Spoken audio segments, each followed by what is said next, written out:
Padayon kita sa atong theme for the whole month na sintro kita kanunay diha sa cross of Christ. Mo nang embracing and clinging to the cross of Christ ug miaging Domingo nagisgot kita sa experience no ni Apostle Paul nga diin the reason nganong siya gayud so passionate, so eager nga ang iyang pagkinabuhi always naka-sintro diha sa cross of the Lord Jesus Christ. Nga even sa mga panahon nga daghan kaayo mga makahasol kaniya, always mubalik gyud siya. Og ang reason niya kanunay, no, I resolved to know nothing except Christ and Him crucified. Sintro gyud sa iyang pagkinabuhi. Ingani ang cross, no, the centrality sa cross makita gayud.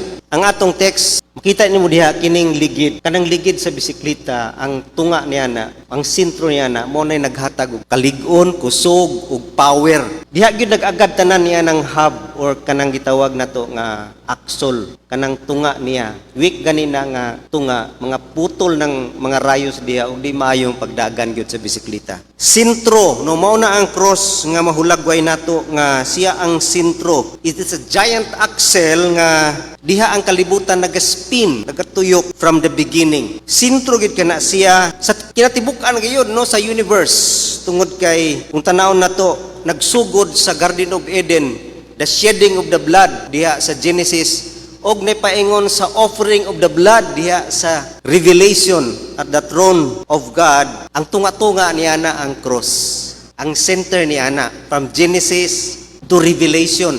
Kanang tunga-tunga, every moment niya na, every moment before the cross, nagprepare alang niya ng moment diha sa cross. O gikan diha sa cross usab, hangtod gayod sa sunod nga mga adlaw, ang atong pagkinabuhi naga-anchor, nagasalig ang source diha gyud sa cross. Mo nang gitawag siya sintro. Bisan gani sa history, siya ang sintro. Sa Old Testament, siya ang turning point, no? From the OT, ang tunga-tunga sa Bible God, Old Testament, New Testament, na ang tunga diha, ang kamatayon ni Jesus sa cross. Mo nang naay BC ug AD, before Christ niya, after death. Mo nang gitawag siya centerpiece. Centerpiece gani siya sa life ni Jesus Christ. Sa life ni Jesus Christ, from cradle, next cross, next crown.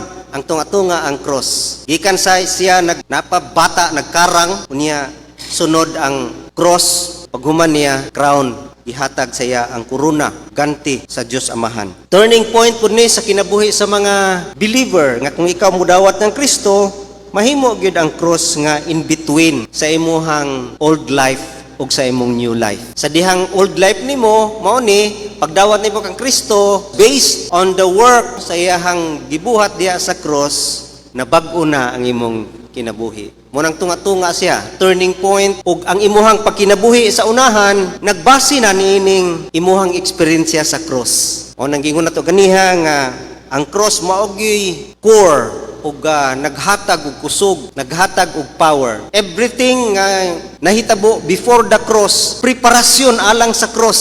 Unya ang sa sunod nga mga panghitabo, powered na by the cross.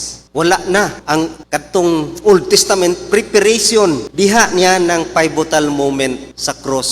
Unya ang atong pagkinabuhi after the cross, nagbase na gyud dinhi tanan. Mao na ang kinabuhi ni Paul. Wala siya nibalik dito sa balaod o sa kinabuhi sa una sa Old Testament. Nili ang iyahang kinabuhi, ang iyahang mga gipangtudlo, nag-base na gyud dinhi about the cross of the Lord Jesus Christ. Mo nang gitawag siya turning point, at the same time connector. Connect man gud diha nahimong link. Mo ning tanaw na to ang hulagway nini, mao ni siya ang cross nahimong tulay. Sin separated us from God. Mao na ang Ginoo, mao ni ang tao, pero gisumpay siya pinaagi sa cross. Ang cross nahimo siyang way of access. Og kini makita nato sa John 14:6 nga Jesus answered, I am the way and the truth and the life. No one comes to the Father except through me. Through me, through Him only, tungod kay siya lang ang gihimong instrumento nga malink ug balik ang relasyon, no, sa Ginoo ug sa tao. Sa fellowship sa Ginoo ug sa tao, ang cross maoy sumpay. Mo nang gibalik nato nga dili cross ang importante, kundi ang mensahe sa cross mao ang complete work ni Jesus Christ. Diha ibabaw sa cross mao gyud ang sentro. Siya ang nag-connect, nahimong mediator. Ingon diha sa 1 Timothy 2:5-6 nga nahimo na natong high priest nga siya ang tigpataliwala sa Ginoo ug sa tao. Siya ang nastunga. Mao na ang cross of the Lord Jesus Christ. Siya po naa sa iyaha ang gahom sa kadaugan unya sa unahan tungod kay nagmadaugon naman siya diha sa cross. Ug diha niya na nakuha sa Calvary as paradise regain diha nga moment. O nang I am the way. Tanon ton intag naa, parahan kita sa paghatag og detalye sa tinuod nga explanation sa embracing and clinging to the cross of Christ. Una gayod, embrace and cling to the conquest of the cross. Embrace, dakson gid nato ang gidaog ni Jesus diha sa cross. Nidaog siya diha, no? Nagmadaogon siya diha. Diha sa cross, una niyang gipildi ang sala. He conquered sin. Ingon diha sa 1 Peter 2:24, He himself bore our sins in His body on the tree so that we might die to sins and live for righteousness. By His wounds, you have been healed. Gipildi na niya ang sala diha. Nagmadaogon si Jesus. Diha nining tagnaa makita nato nga ang remedy sa sala mao ra gyud ang kamatayon ni Jesus sa cross. Set men free. Kana ra gyud ang cross ang pamaagi nga diin ang tao mahimong ma-free, mahimong magawasnon. Gikan sa number 1, penalty sa sin, bayad sa sala kamatayon, power of sin, kining pagkamatarong cross ang makasulbad niya na. And kining gitawag nga glorification, presence of sin. Free na ta to experience the presence of God tungod kay napildi na ni Jesus ang sala. Naanay way. Sa una walay way. Karon naanay way nagakonek niya na mao si Ginoong Hesukristo. Ang iyang gibuhat diya sa cross. Mao nang ang sin makita nato nga nagapabuta sa tao. Karon mahayagan na ang tao. Makakita na og diha pinaagi gayod sa cross. Diha sa cross ang answer sa tanang theological issues. Daghan mga debates about Christianity, spirituality, pero ang tubag si Paul gina ang kanunay moingon, I resolve to know nothing except the Lord Jesus Christ and Him crucified. Naa diha ang tubag tanan, mga problema sa mga sa kano ang sunod unsa kano ang kuan nato after death. Ang cross ang utubag niya na look at the cross. Tanawa diha na diha tanan ang tubag. Mutubag sa definition sa sin o sa holiness. Diha pod matubag ang definition sa love and sacrifice. Kaya ang tao daghay definition niini nga usahay mo pabor sa ilang kaugalingong mga hunahuna. Pero pinaagi sa cross tanawa daw nabi. Define love, define sin. Ingon ang sin, gagmay, dako, sayunra, tanawa ang cross. Diba unsa ka bugat na imong gibuhat bisag gamay ra na kayo. Na-crucify si Jesus diha. Ang tubag sa tanan gayod, no, mo nang central point sa mga teachings and preachings, the cross. Jesus conquered sin, pinaagi diha sa cross. Mo nang the meaning of incarnation, the cross man. Usahay mo ato ta sa birth ni Jesus Christ to define the meaning of incarnation. Pero diha gyud na picture gyud nimo ang sa cross ang real incarnation nga nagsuffer gid siya. Ang gospel na diha namatay gyud ang Ginoo, tinuod gayud nga experience sa humanity kay niingon gid siya nga nganong gitalikdan mo ako o giuhaw ako. Ikaduha, he conquered separation. Gipildi ni Jesus diha sa cross kining separation, pagkabulag, no? Ingon diha sa Colossians 1:20-22, and through Him to reconcile to Himself all things, whether things on earth or things in heaven, by making peace through His blood shed on the cross. Once you were alienated from God and were enemies in your minds because of your evil behavior. Now He has reconciled you by Christ's physical body through death to present you holy in His sight, without blemish and free from accusation. Diha sa cross, iyahan ang gipildi kanang gitawag nato nga separation. Kanang pulong nga death, ang meaning gid na separation. Kanang death nga physical, separation from the body. Ang death nga spiritual, separation from fellowship with God.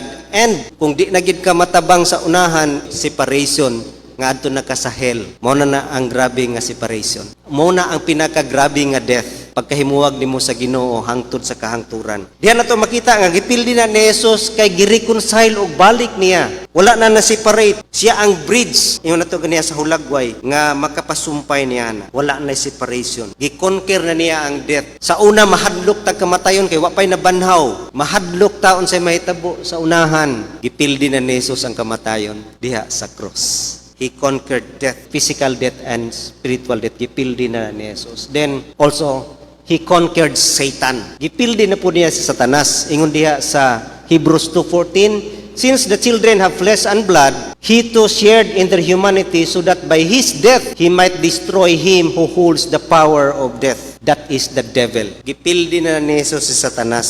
Di na siya magmadaogon gayon kung kita mo salig lamang diya kang Kristo. Kay napildi na niya. Kay baw na ta, asa na paingon Satanas, defeated na siya nga kaaway. Na-destroy na ni Jesus ang iyahang mga trabaho. 1 John 3:8. Og makita nato ang iyang destiny, no, ang iyahang kapaingnan.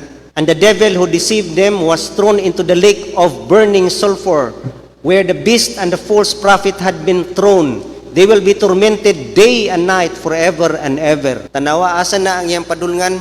Lake of fire. Mao nang sa mga panahon nga tintalon ta ni Satanas, remind him of his destiny. I-remind siya, Satanas, paingon ra bagig ka sa lake of fire. Nagbandaog na siya. Tinaangan na takahadlukan. Ang atintasyon kaya na nato na. Then, ikaduha, consummation of the cross. Embrace the consummation of the cross. Consummation means the point at which something is completed or finalized. Diha na finalize sa cross na complete. Munang diha sa cross, diha makita nato ang completion. Diha gyud na kumpleto mga accomplishment no mga attainment ni Jesus Christ pinaagi sa cross. Munang niingon gani siya gayod no sa ikapila nga pulong niya ni sa cross. John 19:30, when he had received the drink, Jesus said, "It is finished." With that he bowed his head and gave up his spirit. It is finished. Na kumpleto na, humana kini. Kung tanaw nato sa iyahang kaugalingon, he completed the course of his obedience to the Father. Diha sa cross na human ni Jesus. Then nahuman niya ang complete work of salvation. Labi na kini mao ang heart sa iyang mission. Mao magini ang tuyo ni Jesus. For the Son of Man came to seek and to save what was lost. Luke 19:10. Nahuman na ni Jesus sa cross, pinaagi sa makita nato ni una, gitawag ni og substitution. Diha sa Isaiah 53:4-5, surely he took up our infirmities and carried our sorrows, yet we considered him stricken by God, smitten by him, and afflicted. But he was pierced by our transgressions, he was crushed by our iniquities. The punishment that brought us peace was upon him, and by his wounds we are healed. Substitute, puli, ang bina, imong sala, ako'y sa imuhan na ni akong righteousness. Mo nang gibuhat ni Jesus diha sa cross, substitution. Ikaw unta mamatay, puli ta, ako'y mamatay. Ikaw mahimong free. Mo na substitution. Ikaduha, it is propitiation. Leviticus 4:35, he shall remove all the fat, just as the fat is removed from the lamb of the fellowship offering, and the priest shall burn it on the altar on top of the offerings made to the Lord by fire. In this way, the priest will make atonement for him for the sin he has committed, and he will be forgiven. Kaniadto sa Old Testament, wala pa'y cross, ang pari, para ma-atone imong sin, na ay offering nga masatisfy ang balaod. Ihaw kag baka o karniro. Mo na make atonement. Siya ang mahimong instrumento. Mo nang gitawag diha propitiation. Para ma-satisfied ang kapungot o ang requirement sa law, ang kapungot sa Ginoo, the wrath of God tungod sa sin, o requirement sa law, masatisfied na ay i-atone. Mo na yun, peace offering, pag mag-away, mo na sa tuwa, di ba? Propitiation siya. Siya ang nahimong propitiation sa atong mga sala. Then, reconciliation, og naisgutan na nato ni kaniha ingon diha sa Colossians 1:21-22, once you were alienated from God and were enemies in his mind because of your evil behavior, but now he has reconciled you by his physical body through death to present you holy in his sight, without blemish and free from accusation. Reconcile, gipasig-uli na ta ang fellowship tungod sa sala, di man pwede ma-fellowship ang holy o sinner. Gisumpay na pinaagi kang Ginoong Jesucristo diha sa cross. Na-reconcile na kita, na-remove na, nanay harmony ang Ginoo ug ang tao. Then, forgiveness. Ingon diha, when you were dead in your sins and in the uncircumcision of your sinful nature, God made you alive with Christ. He forgave us all our sins, having canceled the written code with its regulations that was against us, and that stood opposed to us, He took it away and nailing it to the cross. Forgiven, pasaylo na ka. Munang gitawag nga, ang sinner, na-cancelled na ang iyahang utang. Gilansang na diya sa cross. Another nga explanation diya sa cross about salvation is redemption. Redeem, Revelations 5:9. And they sang a new song, you are worthy to take the scroll and to open its seals, because you were slain, and with your blood you purchased men for God from every tribe and language and people and nation. Redeem, o kini hulagway sa una nga, kung ikaw slave ka sa katao, i-redeem ka, paliton ka sa lain amo para ma-free ka sa katong old nimo nga amo. Mao ni ang hulagway sa salvation. Gibayran ka ni Jesus o ang bayad ang iyang dugo. Ingon diha, with your blood you purchased men. Gipalit nimo ang tao. Kinsay gibayran? Ang uban mayon Satanas. Dili. Kinsa may asa man ta naka-offend sa Dios Amahan. Mo na pinagi kang Kristo, gibuhat ni Kristo sa cross, gibayran niya ang iyahang dugo alang lang gayud sa atong freedom, sa atong kaluwasan. Mo nang gi-redeem kita. Mo nang giingon ang salvation is paid in full. Way kulang. Wa na kay ibayad. Gibayran na tanan ni Ginoong Hesukristo. Then another term sa salvation, justification. Romans 3:23-25, for all have sinned and fall short of the glory of God, and are justified freely by His grace through the redemption that came by Christ Jesus. God presented Him as sacrifice of atonement through faith in His blood. He did this to demonstrate His justice, because in His forbearance He had left the sins committed beforehand unpunished. Og mo na ni gayod, no? Pag ingon nga justified ka, susamara ni ingon ng Ginoo, I declared, no, this is a legal act. Na yung justify, legal act na sa Ginoo. Pag forgiven, parental act. Justify, pulong na sa korte. Samara ningon ng Ginoo sa kamatayon ni Jesus sa cross. Wala ni siya kasala. Gideklarar, wala gipardon, wala gihimo diya nga unsa kundili gideclare as if wala ka nakasala. Declared righteous. Righteous ni siya by virtue of substitution. Mo na ingon diha, justified kita. Then lastly, adoption. Galatians 4:4-7, but when the time had fully come, God sent His Son, born of a woman, born under the law, to redeem those under law, that we might receive the full rights of sons. Because you are sons, God sent the Spirit of His Son into our hearts, the Spirit who calls out, Abba, Father. So you are no longer a slave, but a son. And since you are a son, God has made you also an heir. Kita gi-adapt act sa Ginoo nga nanatay place to belong, placed into the family nga sa una dili ta diha. Dagay mo ingon anak mo ko sa Ginoo gyud. Tanan mo ingon anak sa Ginoo, pero nay kay giyonon nga ninong pud nimo Satanas. Maninoy no ingon diha sa 1 John 3:10. This is how we know that the children of God are, and who are the children of the devil are. Anyone who does not do what is right is not a child of God, nor is anyone who does not love his brother. Nagi children ni Satanas. Mahimo sa mga panahon niya, nahimo natong godfather gayod no si Satanas. Mo nang adopted into his family. Grabe ang gipang buhat. Accomplishment ni Jesus sa cross. Mao ni mga butanga pagkadako ug mao ni ang atong i-embrace. Kung ato lang gining gi-embrace pag maayo kining mga butang, dako gi kay ni kahimuan sa atong kinabuhi. And lastly, not only consummation of the cross but also the challenges. Embrace, no? Embrace the challenges of the cross. Daghan kaayo hagit ang cross. The cross is an invitation. Naga-invite na sa atong makinabuhi. Una, naga-invite siya to trust. Ingon diya sa John 3:16, for God so loved the world that He gave His only Son, that whoever believes in Him shall not perish but have eternal life. The invitation is for all, tanan. Kadtong wala pa nakadawat ng Kristo, wala pa nakatagamtam sa kinabuhing dayon kaniya, wala pa nakatugyan sa iyang kinabuhi kaniya, ug naghimog commitment to accept Him, nga iyahang Ginoo ug manluluwas, receive Him into his life. No, this is an opportunity, an invitation for you nga dawaton siya. Nga kiningatak na challenge sa invite sa Ginoo to receive Him. Yet all who receive Him, to those who believe in His name, He gave the right to become children of God. Muna, this is a big opportunity. What Jesus did on the cross, an invitation for us to receive, no, sa mga tao, mga kaigsunan nga wala pagyod naka-experience sa pag-surrender sa ilang kinabuhi ug dawaton ug papuyon si Jesus sa ilang kasing-kasing hunahuna hangtod sa kahangturan and give up their lives, no, to Him as the one who will control matag adlaw sa ilang kinabuhi. This is the right time. Accept the challenge to trust the Lord Jesus Christ as your personal Savior. Ikaduha, invitation to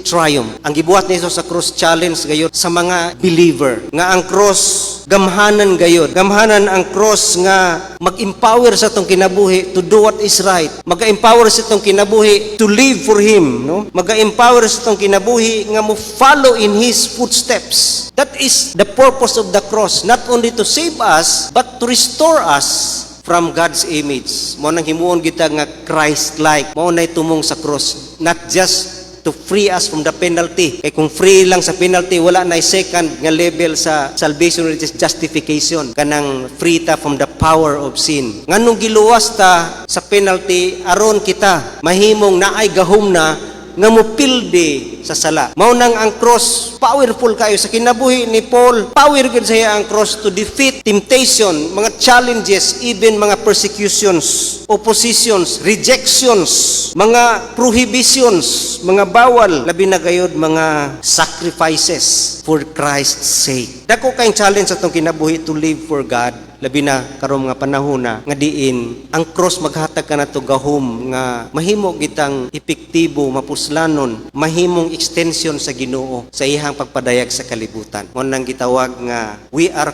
cross bearer. Ingon diha sa Luke 9:23, then he said to them all, if anyone would come after me, he must deny himself and take up his cross daily and follow me. This is a challenge sa atong kinabuhi nga diin we are followers of the Lord Jesus Christ. We are identified with the Lord Jesus Christ. O identification nga makita sa atong kinabuhi is the cross, meaning sufferings. Daghang gyud sufferings nga atong ma-experiencehan matag adlaw sa atong kinabuhi because we are identified with the Lord Jesus Christ. Dili ta mubuhatan na, andam ta mapalkansi, andam kasab-an, andam biay-biayon, dili makahimo ani mga butanga, dili musukol, no? Labi na gayud mga cross nga kinahanglan ang atong time, sacrifice, ang atong talent, mga kusog, pag-alagad sa Ginoo, panahon, no? Labi na gayud mga resources, mga bahandi nga diin masakripisyo usahay nato tungod ug alang sa katuyuan ni Ginoong Hesukristo. Labi na sa iya mga buluhaton. This is the cross.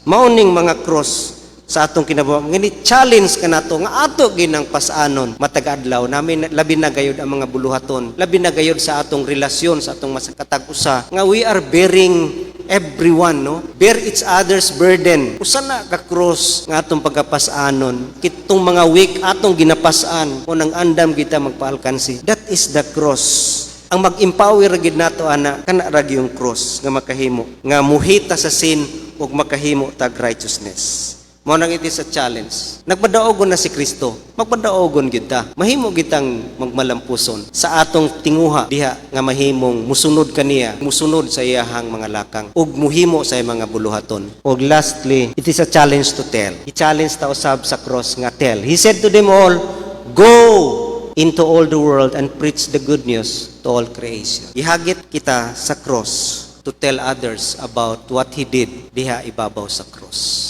Because in telling this, in preaching the cross, you are preaching love. You are preaching the love of the Lord Jesus Christ, the love of God. O nang nindot kaayo gayud i-preach, no? Sa gugma sa Ginoo, pinaagi sa kamatayon niya sa cross. Proclaim the truth, proclaim His love, and you can tell it to others, not only by your words but also by your deeds. Pinaagi sa imong mga linihukan o pagkinabuhi matag adlaw, you are proclaiming the cross of Christ. Sa atong pag-deal, no, pag-react, interact sa mga tao nga naa sa gawas, no, the lost, they will be able to see the cross of Christ sa atong mga kinabuhi. Ug real gayud ang love sa Ginoo nga ila matagamtaman tungod ug pinaagi kanat. O nang this is the cross. Dako kay hagit sa atong kinabuhi. The cross is a sign of victory, glory, honor and power. O kita gihatagan ana ang tanan gayud madasigon. Ang iglesia nagproclaim niini, ang atong kinabuhi nagconfirm niining cross. O nang nindot yun kaayo ang cross sa atong kinabuhi. This is a challenge, no, for all of us. Labi na as we celebrate this month, this week, nga week karon Lunes antod sa Domingo, the Holy Week, usa kadako ang meditation kanato ang gibuhat ni Jesus sa cross. Nga kini gayud a challenge for us to embrace, to cling, dili gid mo bulag ug mahimo kining atong energy sa atong pagkinabuhi matag adlaw. Let us pray.